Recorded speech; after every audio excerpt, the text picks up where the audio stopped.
vois, demain, si quelqu'un me dit tu mérites pas ce que t'as fait, etc., en fait, je m'en bats les couilles, je m'en fous. J'en ai rencontré beaucoup des gens, etc., qui faisaient ça, mais j'en ai jamais vu d'aussi open à montrer les chiffres. On voit que c'est pas des mensonges. Et en fait, je me dis, putain, mais c'est vraiment faisable, quoi. Ce que je cherchais juste en venant ici, c'est d'avoir genre cette paix-là. Salut Thomas, petit réveil. C'est quoi le programme aujourd'hui un peu là? On va jouer au paddle, je donnerai des conseils. Comme ça, je pourrais essayer de me montrer un peu tes talents, parce qu'apparemment, t'es pas super fort à tout ce qui est sport de raquette. Je peux que te payer 800 $ par contre pour l'heure. C'est pas grave, on fera avec. Je suis un performeur, regarde. 87%. 87% de... Mais et en plus, les gens ils disent ouais, c'est juste des stats, etc. Mais en vrai de vrai, ça m'aide juste à avoir une meilleure routine et comprendre genre en gros ce que mon corps il aime, ce que mon corps il aime pas. Et ça fait que là, le matin quand je me réveille, tu vois, j'ai la pêche de ouf. Regarde ça là. Ah, c'est magnifique. Comment tu veux pas être heureux? Comment tu veux te plaindre? Comment tu peux pas en fait. C'est magnifique. Toi Martin, tu me disais c'était quoi le truc qui te choque depuis que t'es arrivé ici? Moi, c'est le climat, parce que même dans le sud de France, c'est bien, mais genre ici, il y a un petit peu de vent, pas trop. C'est juste énorme, quoi. Ça c'est quelque chose que j'ai vu. Il y avait un fondateur à San Francisco qui disait pourquoi aussi ça marche le fait que les boîtes réussissent à San Francisco. En fait, comme le climat il est pas bien à San Francisco, du coup c'est 7 heures d'ici, et ben en fait ça pousse les employés à rester travailler parce que t'as rien d'autre à faire. Et moi par exemple, je viens de Bretagne.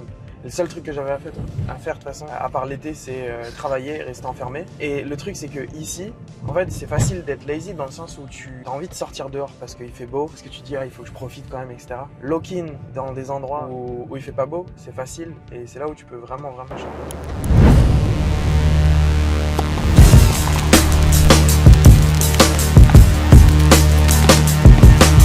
C'est quoi le score là? 5-0.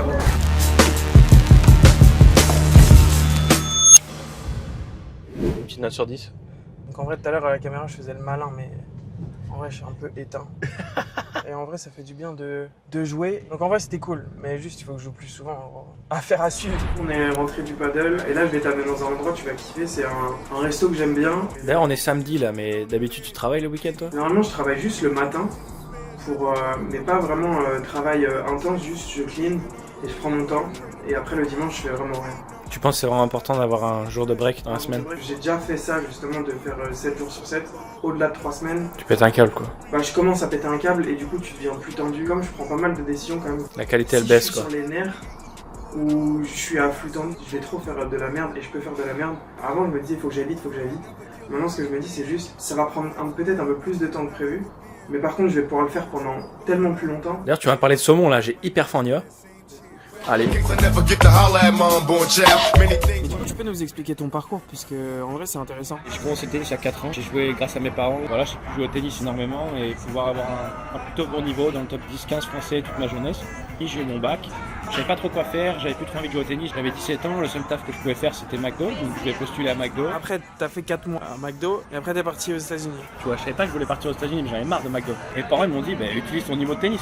Je me dis, je peux aller partir aux États-Unis, avoir une bourse complète et pas payer quoi. Ça fait 2 ans et demi là presque que je suis aux États-Unis et en fait je joue 3 mois et je me blesse, je me fais mal au genou, je pouvais plus marcher ni rien. Et pour ceux qui connaissent le tennis, Steffi Graf et André Agassi qui ont payé mon opération. Je m'entraîne vraiment très sérieusement et je me donne à fond sur tout ce que je fais et que j'adore ça. Ils l'ont remarqué et ils ont dit ok, ça vaut le coup, on te paye l'opération. Et puis je me suis dit ok, j'ai un peu plus de temps libre, je vais faire quelque chose qui me plaît, je vais essayer de me lancer dans le business, tu vois. Au final ça allait très très vite, je dormais plus, je bossais sans arrêt. Aujourd'hui je suis avec Thomas, j'apprends de lui, je le filme et puis il y a plein de bonnes choses qui arrivent et je suis prêt à mettre le travail après, donc ça va être génial. Faut rester branché du coup.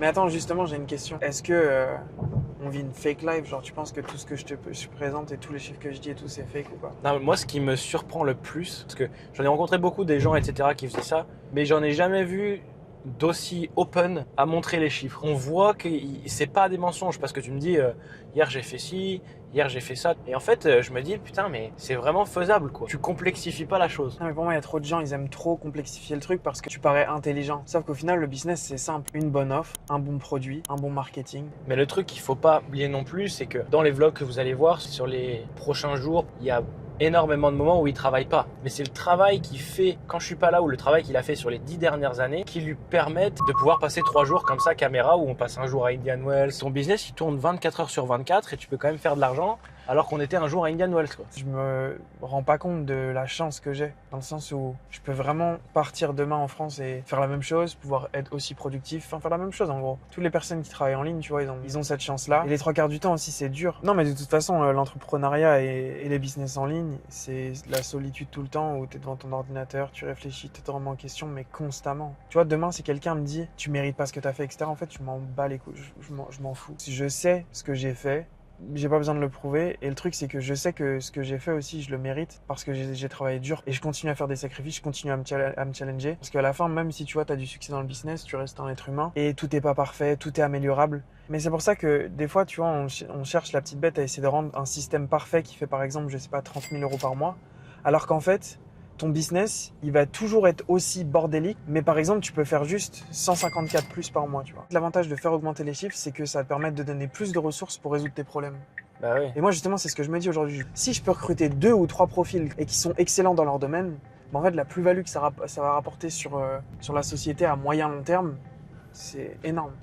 Et moi, ce qui est un truc, pour revenir à la question de base, qui me fait vraiment réfléchir, c'est que c'est pas la carrière que tu choisis à 18 ans, 20 ans, 22 ans qui va vraiment définir ce que tu vas faire. Il m'a dit hier, il a démarré en vendant des bannières Call of Duty. Après, tu as vendu des coques. Après, tu as vendu des coques personnalisées de foot. Au final, tu t'es retrouvé à faire un écosystème dans l'e-commerce. Être constant sur le long terme, c'est ça qui fait toute la différence. Moi, en gros, tous les jours, je me réveille et tous les jours, je fais le travail. Et le problème des gens, c'est qu'aujourd'hui, ils sont pas assez consistants et qu'ils font pas le travail, justement. Il y a trop d'excuses. Ouais, genre, c'est juste trop facile d'abandonner, en fait. Tu vois, les maisons modernes comme ça, carrées, là, je t'en montrerai demain encore. Tu vois ça, là, celle-là, là. Ça, Ah, c'est magnifique. Ça, c'est ma cam, ça. J'aime trop, ça. Magnifique. Pas aussi magnifique que toi, mais quand même. On est fatigué, en fait, je crois. Ça coûte 6 millions. Ah oui, quand même. Mais par contre, niveau emplacement, t'es max. Hein. Moi, je viens courir là, tu cours, t'es au max. Regarde, t'as les palmiers, c'est magnifique.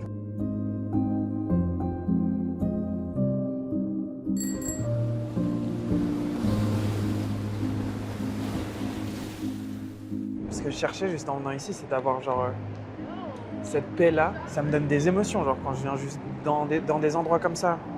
Juste, tu vois, tu te dis, en fait, la vie, elle est grave belle.